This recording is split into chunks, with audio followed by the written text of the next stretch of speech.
Bonjour et bienvenue si vous nous rejoignez pour suivre en direct depuis la place Saint-Pierre. Le rendez-vous d'aujourd'hui, 8 décembre, fête de l'Immaculée Conception, jour férié en Italie. Nous attendons l'arrivée du Saint-Père à sa fenêtre d'ici quelques instants.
Cari fratelli e sorelle, buongiorno, buona festa.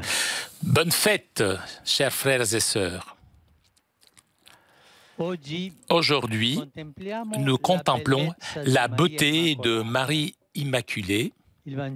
L'Évangile qui raconte l'épisode de l'Annonciation nous aide à comprendre ce que nous fêtons, surtout grâce au salut de l'ange.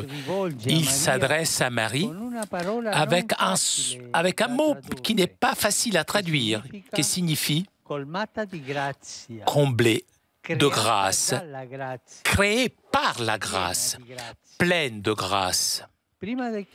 Avant de l'appeler Marie, il l'appelle l'ange plein de grâce et donc révèle le nouveau nom que Dieu lui a donné et qui est le nom qu'il lui faut, encore plus que le nom que ses parents lui avaient donné. Et même nous l'appelons comme ça à chaque fois que nous récitons le « Je te salue, Marie ». Mais que veut dire pleine de grâce? Que Marie est pleine de la présence de Dieu. Et si elle est complètement habitée par Dieu, il n'y a pas de place pour elle, pour le péché.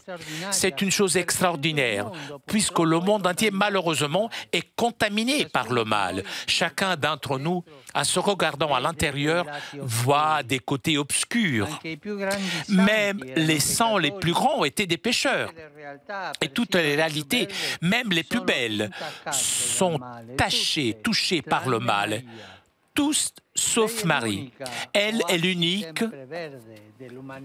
oasis toujours vert de l'humanité, la seule incontaminée, créée, immaculée pour accueillir pleinement avec son oui, Dieu qui venait dans le monde et commencer ainsi une histoire nouvelle. À chaque fois que nous la reconnaissons pleine de grâce, nous lui faisons le compliment le plus grand, le même que Dieu même lui avait fait. Ah, c'est un beau compliment à faire à une dame et lui dire avec grâce qu'elle démontre un jeune âge. Lorsque nous disons à Marie pleine de grâce, d'une certaine façon, nous lui disons cela aussi au niveau plus élevé. En effet, nous la reconnaissons toujours jeune, puisqu'elle n'a jamais vieilli à cause du péché. Il y a une seule chose qui fait vraiment vieillir, qui nous fait vieillir intérieurement. Ce n'est pas l'âge, mais le péché. Le péché rend vieux, parce qu'il sclérotise le cœur, le ferme, le rend... Le fait faner, mais la pleine de grâce n'a pas de péché, alors elle est toujours jeune, et encore plus jeune que le péché, et la plus jeune du genre humain. L'Église, aujourd'hui, se félicite avec Marie en l'appelant tutta pulcra, comme sa jeunesse n'est pas dans son âge. La beauté n'est pas une beauté seulement extérieure. Marie, comme démontre l'évangile d'aujourd'hui, n'est pas excellente dans l'apparence. Elle vient d'une famille modeste. Elle vient de Nazareth, un petit village presque inconnu. Elle n'était pas connue. Même lorsque l'ange lui a rendu visite, personne n'était au courant. Ce jour-là, il n'y avait pas de journaliste. La Vierge Marie n'a pas eu une vie mouvementée, mais des inquiétudes, des craintes. Elle fut troublée, a dit l'Évangile, lorsque l'ange s'éloigna d'elle, les problèmes augmentèrent. Toutefois, la pleine de grâce a vécu une belle vie. Quel était son secret? Nous pouvons le saisir en regardant encore la scène de l'Annonciation. Dans beaucoup de tableaux, Marie est montrée assise devant l'ange avec un petit livre entre ses mains. Ce livre est les Écritures. Et donc, comme ça, Marie avait l'habitude d'écouter Dieu et de dialoguer avec lui. La parole de Dieu était son secret. Près de son cœur, a pris chair dans son ventre. En restant avec Dieu, en dialoguant avec lui dans toute occasion, Marie a rendu belle sa vie. Pas l'apparence, pas ce qui passe, mais le cœur qui regardait Dieu rend la vie belle. Regardons aujourd'hui avec joie la pleine de grâce. Demandons-lui de nous aider à rester jeunes en disant non au péché et à vivre une vie belle en disant oui à Dieu. Angelus Domini nunciavit Mariae. Et concepit Spiritu Sancto. Ave Maria, gratia plena, Dominus tecum, benedicta tui mulieribus et benedictus fructus ventris tui, Iesus. Santa Maria, Mater Dei, ora pro nobis peccatoribus, nunc et in hora mortis nostre. Amen. Ecce ancilla Domini. Fiat mihi secundum verbum tuum. Ave Maria, gratia plena, Dominus tecum, benedicta tui mulieribus, et benedictus fructus ventris tui, Iesus. Santa Maria, Mater Dei, ora pro nobis peccatoribus, nunc et in hora mortis nostre. Amen. Et verbum caro factum est. Et habitavit in nobis. Ave Maria, gratia plena, Dominus tecum, benedicta tui mulieribus, et benedictus fructus ventris tui, Iesus. Santa Maria, Mater Dei, ora pro nobis peccatoribus, nunc et in hora mortis nostre. Amen. Ora pro nobis, Santa Dei Genitris. Ut digne ficiamo promissionibus Christi. Gratiam Tuam quesumus, Domine, mentibus nostris infunde, ut che angelo nunziante Christi Filii Tui incarnationem coniovimus, per passionem eius et crucem, a resurrectionis gloriam perducamur, per eundem Christum Dominum nostrum. Amen.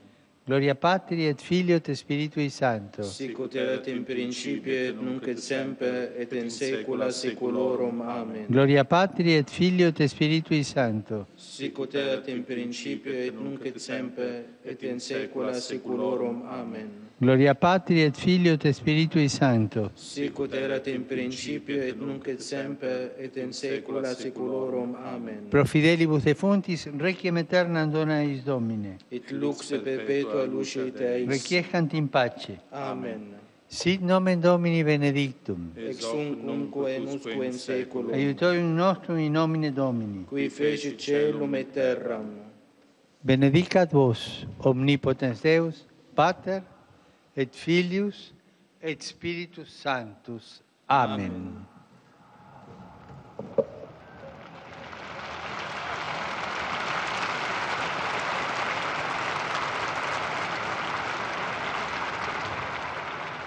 Cari fratelli e sorelle, Chers frères et sœurs, je salue avec affection vous tous, je vous salue, pèlerins présents ici aujourd'hui, et particulièrement les familles et les groupes paroissiaux.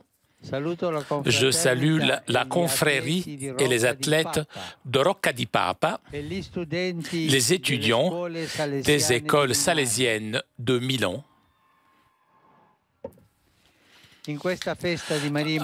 À l'occasion de la fête de Marie Immaculée, l'Action catholique italienne vit le renouvellement de l'adhésion. J'adresse une pensée à toutes les associations diocésaines et paroissiales, encourageant tous à renforcer l'engagement de formation pour être des témoins crédibles de l'Évangile. Que la Vierge bénisse l'Action catholique et rende féconde son propos de servir la mission évangélisatrice de l'Église. Aujourd'hui, cet après-midi, je me rendrai en Place d'Espagne, Piazza d'Espagne, pour renouveler l'acte d'hommage et de prière au pied du monument à l'Immaculée Conception. Je vous demande de vous unir spirituellement à moi en ce geste qui exprime la dévotion filiale à notre Mère Céleste. Tous ensemble, avec l'Esprit devant la Vierge. Et à vous tous, je souhaite une bonne fête et un bon chemin d'avant. Et s'il vous plaît, n'oubliez pas de prier pour moi. Bon déjeuner et arrivederci. Chers amis, nous arrivons à la conclusion de notre liaison avec Rome. Avant de vous quitter, je voudrais vous rappeler le rendez-vous de cet après-midi à partir de 16h. Vous pourrez suivre en direct de la Piazza d'Espagne la prière à la Vierge Marie, prière menée par Pape François. Un grand merci à Vanina qui était aujourd'hui à la technique. Merci aussi à CTV pour ces images. À très bientôt sur KTO. Bonne journée. Ciao.